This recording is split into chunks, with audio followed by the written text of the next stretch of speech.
Do you ever have problems gluing your fabric elements, your embellishments into your junk journals? I know years ago when I started using lots of fabric and making junk journals, I had trouble getting those, elements to stick. And while they would stick initially, over a little time or use, they would come undone. It just didn't seem like there was anything that really worked with fabric. Well, I came up with a solution for myself for that, and I want to share that with you. It's very simple, and I think you'll appreciate it. But before I do, I want to show you the newest junk journal kit that's in my daughter and I's shop at Relate and Create Company on Etsy. This one is dear to my heart because it's on a theme that is precious to me. As a lot of you know, my husband and I, excuse me, allergies again. We've been married 60 years, and if we make it to September of this year, we'll be married 61. And it really is the golden years of our life. Have we had a perfect marriage? Absolutely not. Have we struggled? For sure. Have we fought through battle after battle? You bet. Have we learned? Have we grown? Have we become closer? Yes. Because we stuck it out, because we fought the battle together, we have become a true team. And coming into our golden years, what a wonderful feeling that is. Not only are you with the person you love, but you're with the person you trust the most. And this junk journal kit embodies a lot of that. And I think so many people would love to receive something like this as a gift. A lot of older couples who have really fought hard for their relationships, and now they're in their golden years. Wouldn't you just love to create a journal for them? So let's look at a few of these pages.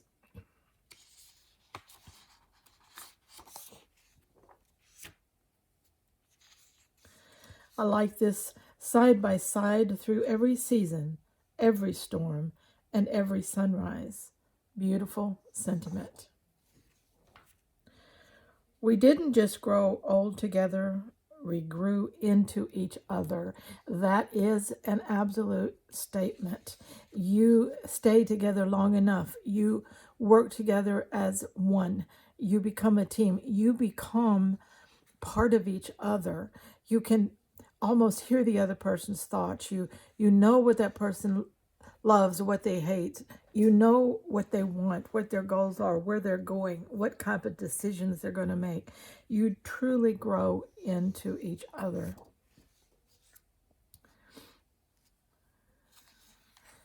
I love this about every wrinkle tells a story, and every laugh line is proof we lived it well.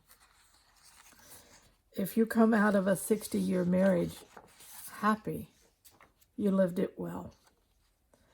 The best seat in life is next to you, no matter where we are. A lifetime of love is built in whispers, patience, and holding hands through it all.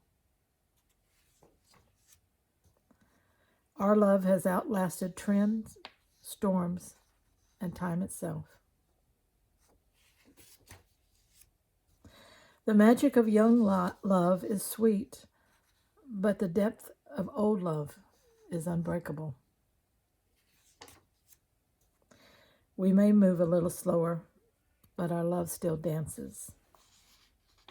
Lots of journaling room in here. I love that. So many junk journal kits are so busy and have such vibrant and strong and prolific graphics that there's nowhere to journal. Of course, you can put other pages, blank pages in your junk journal, but I think that kits ought to offer you that space as well as the beauty of it, the graphics of it, and so forth.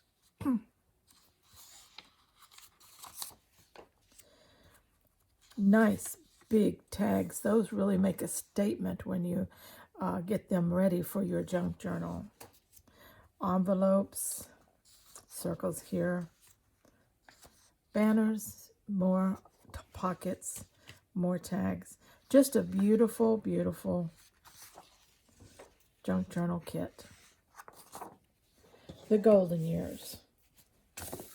I know that there are going to be a lot of ladies like me who will love making a junk journal out of this kit. Let's get to the solution for gluing fabric into your junk journals. Like I said, I learned a long time ago that just gluing fabric to paper just didn't get it. It just did it. It didn't last. It wasn't quality. So what I learned to do was to take my fabric elements, but to find a way to put paper on it so that I can glue it paper to paper, and that stays. In some cases, it's easy. You can just, if you have a sewing machine, you can just sew a paper strip to the back. That glues to your junk journal, and that makes a perfect bond then with the paper to paper. Isn't that pretty? Another way is to, if you have small elements and you want to incorporate them, let me get my needle out here. And again, the answer is paper to paper. But you say, okay, how do you do this? The first one there was machine sewn, but you can hand sew. You can put a needle through paper, even cardstock. This is a cardstock. If you can see, I've punched little holes with my needle through the 4 corners to start with. Then I went from the back side through and came back through. You can't even see where I did that. Let's do it again.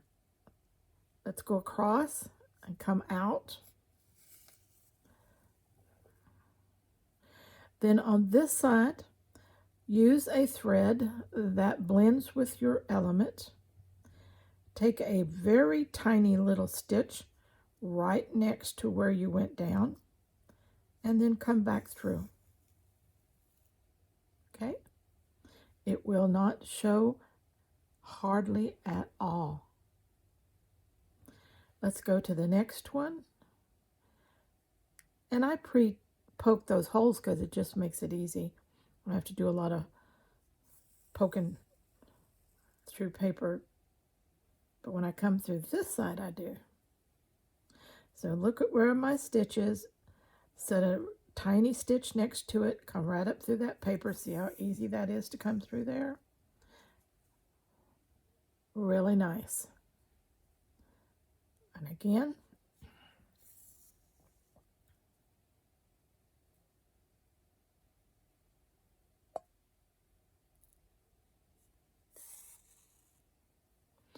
And that's really enough. I don't have to make that 4th one there.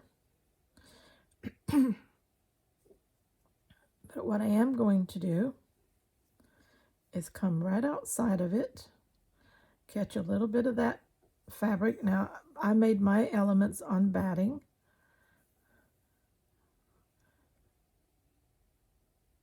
But if you're just doing the fabric itself, you can catch just a little bit of it on the back side, just enough to put a gentle little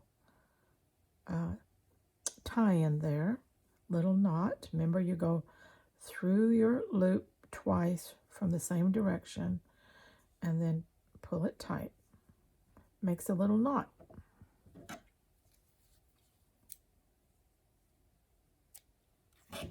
Now, this element, because of the paper, can be glued securely to paper and it'll hold. Okay? Just make your paper the size you need it. Okay? Whatever size you want, make your paper that size. What if you have a great big piece? What, for instance, if I wanted to do this piece here as a pocket? Okay, it's pretty good size. Well, make sure that you get your element, your paper element, larger also. It doesn't have to be as big as the piece itself, but you determine what you need to make it glue in. Now, if I were going to do this, I had this piece already and I'm using it, but if I were going to actually do this, I would make this piece of cardstock the size of the back of this. Why?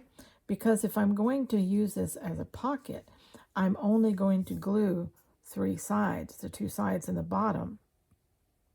And so it needs to fit the entire thing. Otherwise, my pocket is very tiny, and because I've got to glue these edges, okay? Does that make sense?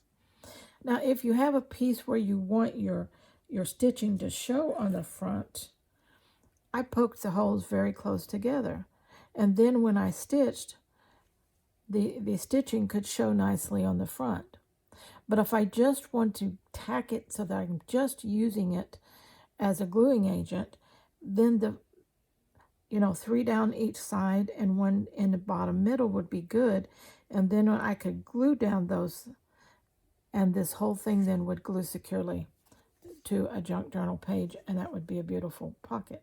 Okay, so just incorporate your paper element into your fabric element and use that as a gluing agent. You will thank yourself many times because it will hold for you and you won't be disappointed. Okay, so that's one of the things that I learned through years of junk journaling. I don't do as much junk journaling as I used to, but I did do it for several years, and I learned a lot by experience, by trial and error, and by learning from other artisans. So take those tips and put them to use in your junk journals. And until next time, let's all stay scrap happy.